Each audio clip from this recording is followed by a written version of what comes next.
जीवन का अंतिम समय कैसे बिताई।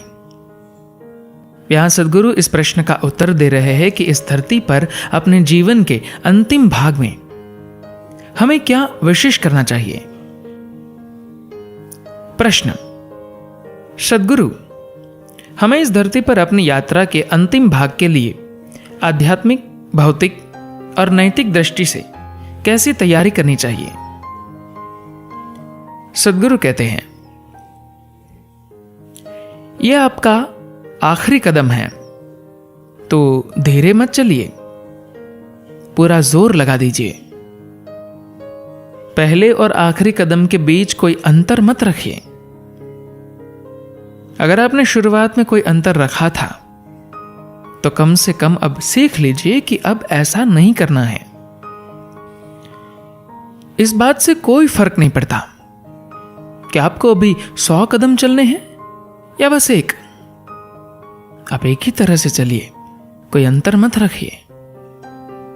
लोग कहते हैं अपने जीवन के कम से कम अंतिम समय में आपको ईश्वर के बारे में सोचना चाहिए।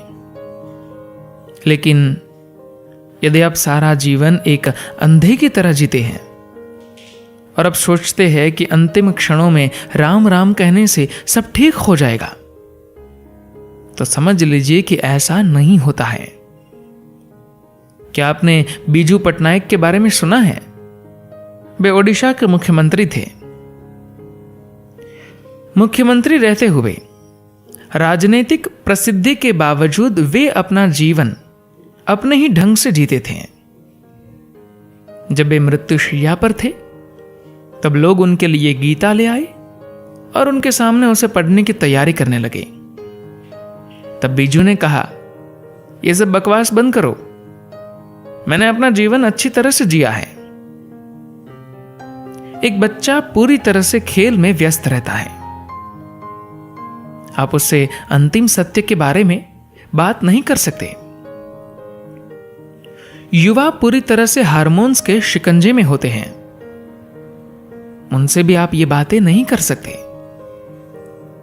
बूढ़े लोग बस इस चिंता में लगे रहते हैं कि वे स्वर्ग में कहां होंगे, तो आप उनसे भी इस बारे में बात नहीं कर सकते।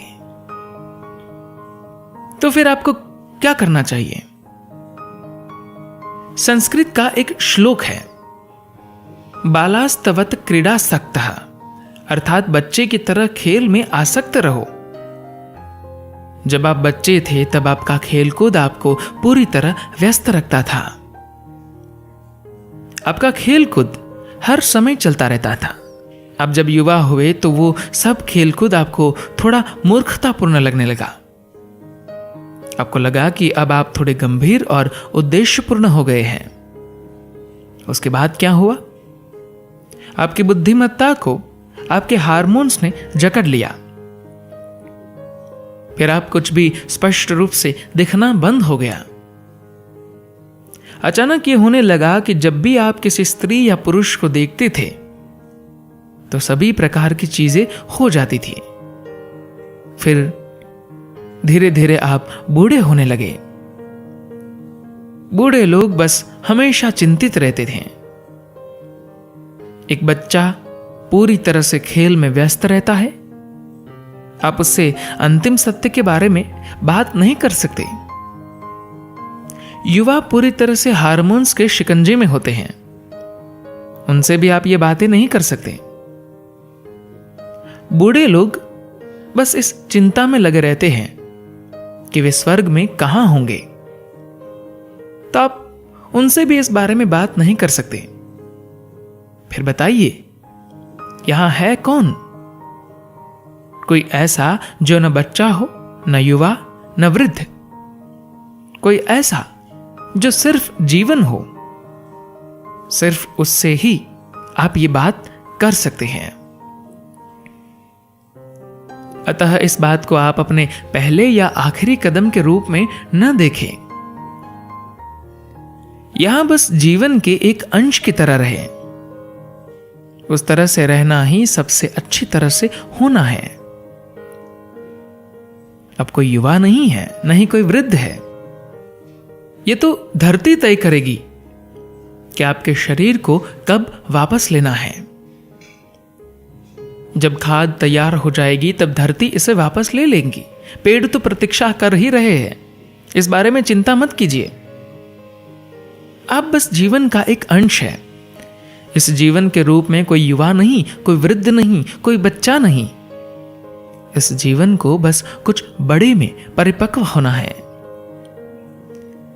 जीवन के सभी पहलू आपके लिए सिर्फ तभी घटित होंगे जब आप यहां बस जीवन के एक अंश के रूप में होंगे। आप अगर यहां एक पुरुष के रूप में हैं तो आपके लिए कुछ चीजें घटित होंगी। यदि आप एक स्त्री के रूप में हैं तो कुछ अन्य चीजें होंगी। और अगर आप बस एक बच्चे के रूप में हैं तो कुछ और होगा। अगर आप एक डॉक्टर के रूप में हैं या एक इंजीनियर या कलाकार या कुछ और, तो आपके लिए कुछ अलग अलग चीजें घटित होंगी। लेकिन अगर आप यहां जीवन के एक अंश की तरह होंगे तो फिर जीवन के साथ जो कुछ हो सकता है वो सब आपके साथ होगा।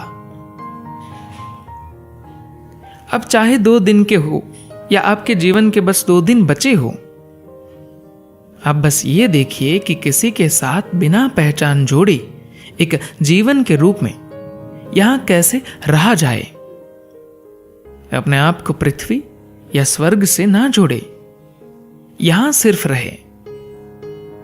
फिर आपके जीवन का सिर्फ 1 दिन बाकी हो या 100 वर्ष, क्या फर्क पड़ता है? जब कोई फर्क नहीं पड़ता तो जो कुछ भी इस जीवन के साथ होना चाहिए वो सब किसी भी तरह से आपके साथ होगा ही। और यही सम्मति के साथ जीना है। धन्यवाद।